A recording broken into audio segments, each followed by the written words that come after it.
Hi, I'm Ryan Szymanski, curator for Battleship New Jersey Museum and Memorial. And today, we've got what I don't want it to be, but I think it will be one of the more controversial videos we're going to post on the channel. We're going to do a top 10 video of the top 10 longest ranged battleship hits in history. Now, all of these happened to take place during World War II. Fire control, range of guns, things like that are just better during that time period. But the top ones on this list are not the ones that have been conventionally suggested as such.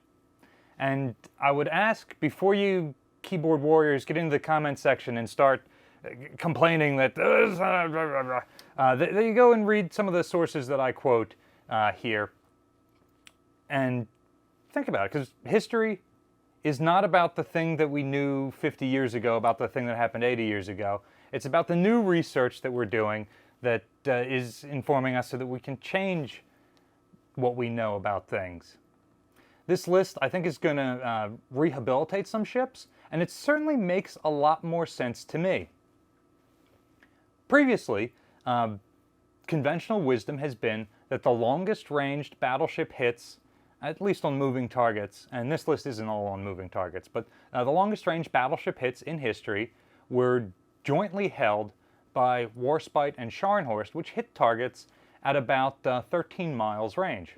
And they're both still on this list, but near the bottom. It never sat right with me growing up that battleships have ranges in excess of 20 miles, and yet they hadn't hit a moving target at greater than 13. And where they hit those moving targets, the theater where Scharnhorst scores a 13-mile hit is in the North Atlantic, which is not ideal for long-range gunnery, especially when you compare it to, say, the Pacific, where you've got the Japanese and the American navies with really sophisticated fire control systems, with really great daylight and long ranges, relatively smooth seas compared to the North Atlantic. The Mediterranean, of course, has a lot of that, but it's a fairly confined battle space. So it didn't really sit right with me that it was these engagements early in the war, like 1941, in the European theater with relatively smaller caliber guns, Scharnhorst 11-inch guns, that score the longest range hits.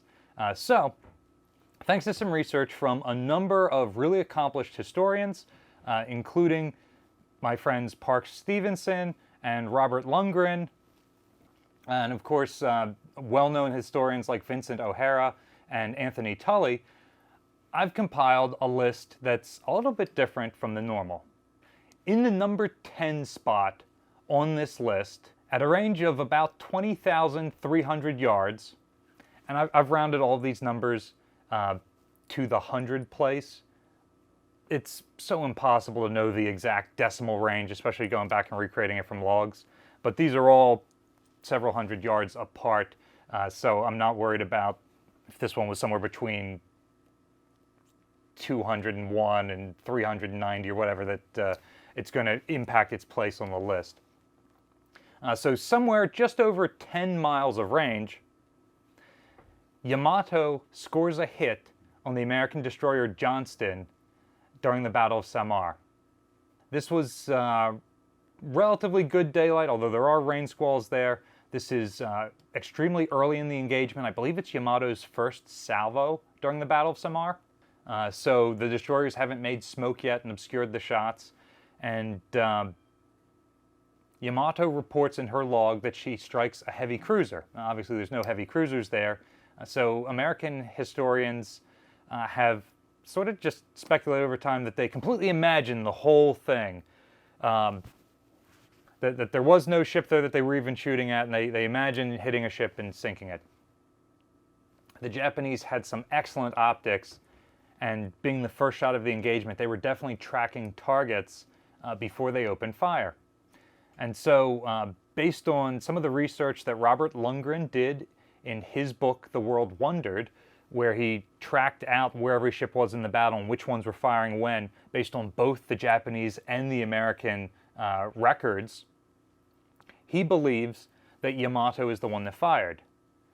And Park Stevenson, who was part of the team that discovered that wreck, believes that he sees damage that's more likely from Yamato's guns than from Congo, who's previously been credited with that, which Robert Lundgren believes, and I agree with him after having read his book, that Congo was not in a position to fire, and she certainly wasn't firing 6 gun salvos out of her forward main battery guns.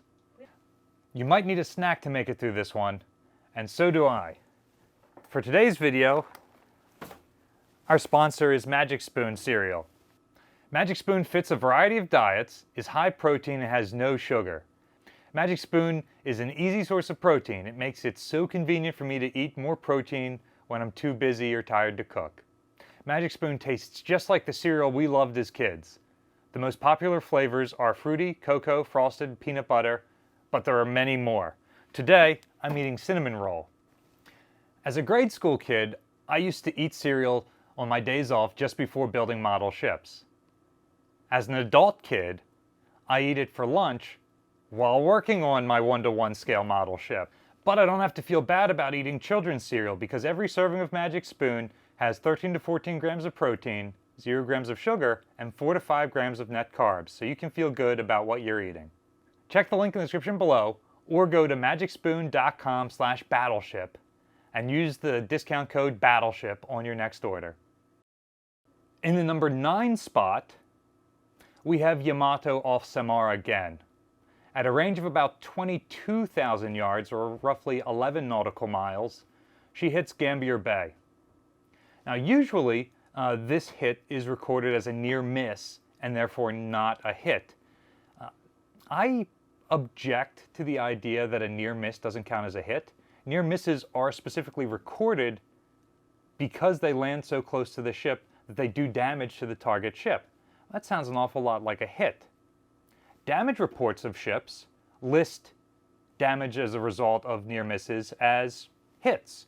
So go to South Dakota's damage report from Guadalcanal, and it lists everything out as a hit, whether it was a near miss or a direct hit. If it caused damage, put a hole in the ship, that hole is listed as hit, whatever. What's more, Yamato's shell was specifically developed for if it landed short of the target to be able to travel underwater. That would be recorded as a near miss. It looks like it splashed short of the target, but to be able to travel underwater, strike the target below the armored belt, penetrate, detonate, and do damage. And that's exactly what happens to Gambier Bay. So the shell did exactly what it was designed to do. It hit the target, but it's often recorded as a near miss. I reject that. I would consider that 11-mile hit on Gambier Bay as a hit. Also, Yamato had an excellent optical fire control system, and I think having these 2 shots on the list really rehabilitates her image. And also the whole idea of the Pacific War. There's all these engagements between battleships, some of them at long range like this one, and yet they're never recorded on the list. Next up, we've got another Pacific War engagement from one day earlier. At the Battle of Suragawa Strait, USS West Virginia hits the Japanese battleship Yamashiro at a range of 22,700 yards. This is with her opening salvo of the engagement. So she's been tracking Yamashiro coming down Suragawa Strait, and at about 11.25 nautical miles, she opens fire and hits are observed. This is incredible because she's doing this basically exclusively with radar spotting. It is pitch black, dead of night. And that tracks with the abilities of the radar and fire control systems that West Virginia had as she was restored after Pearl Harbor. Tied in the number 6 spot are Warspite's hit on Giulio Caesar at a range of about 26,000 yards or 13 miles, and Scharnhorst's hit on the aircraft carrier Glorious at a range of 26,000 yards or 13 miles.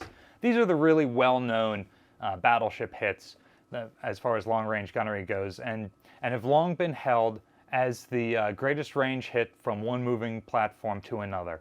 I believe that there are 5 more engagements that are higher on that list. In the number 5 spot, we've got the battleship Massachusetts. It's long irked me that American ships with their excellent fire control aren't typically on this list. But during the invasion of Casablanca, several Vichy French destroyers tried to escape from Casablanca. Massachusetts fires on the large destroyer Milan, and at a range of 28,000 yards, roughly 14 nautical miles, is now believed to have scored a hit.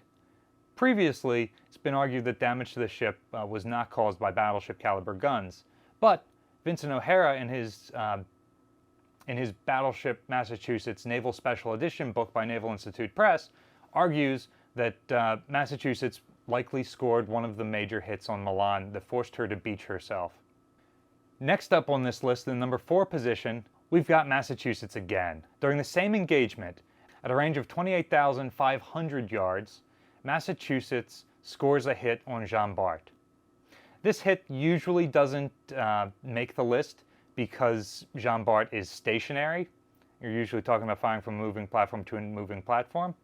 But it is the longest range hit that one battleship scores on another battleship in history, at about 14.25 miles, nautical miles. Going back to Samar, the Japanese fast battleship Kongo, previously a battlecruiser but rebuilt between the wars, scores a hit on the destroyer Herein at a range of about 30,000 yards. This is a devastating near miss that detonates under the ship's keel and causes considerable damage. Herein will manage to be the only one of the American destroyers in the battle to survive, but she's very badly damaged by this 14-inch hit by Kongo. And it's good that Kongo makes the list because several of the hits that have previously been attributed to her have since been reattributed to Yamato. Speaking of Yamato, she holds the number 2 place on this list again, this time for a hit on the escort carrier White Plains at a range of 34,000 yards, or about 17 nautical miles. This is another one of those hits that's technically a near miss in that the shot lands short, but that's what the shell's designed to do. It continues to travel underwater, strikes the ship's bilge keel, and detonates under the keel of White Plains, doing actually more damage than when the ship took actual hits that punched in one side and out the other without detonating. So the near miss causes more damage than the direct hit. So I believe that those sorts of hits should be counted. And when you do that, it puts Yamato in the number 2 place. Now here's where it seems like I'm being biased in making this list. And I swear that I'm not trying to be. But if we're counting damaging near misses as hits, then the longest range shot scored by a battleship and the longest range shot from one moving target to another is held by the Battleship New Jersey. I'm still working on the track chart for this engagement, but at a range of somewhere around 36,000 yards, possibly as much as 40,000 yards, so somewhere between 18 and 20 nautical miles, Battleship New Jersey, using a Mark 8 rangekeeper like this one, and aircraft observation spotting, scores a near miss on her 4th salvo on the fleeing Japanese destroyer Nowaki in February 1944 during the attack on Truk Lagoon, Operation Hailstone. New Jersey was firing high-capacity ammunition.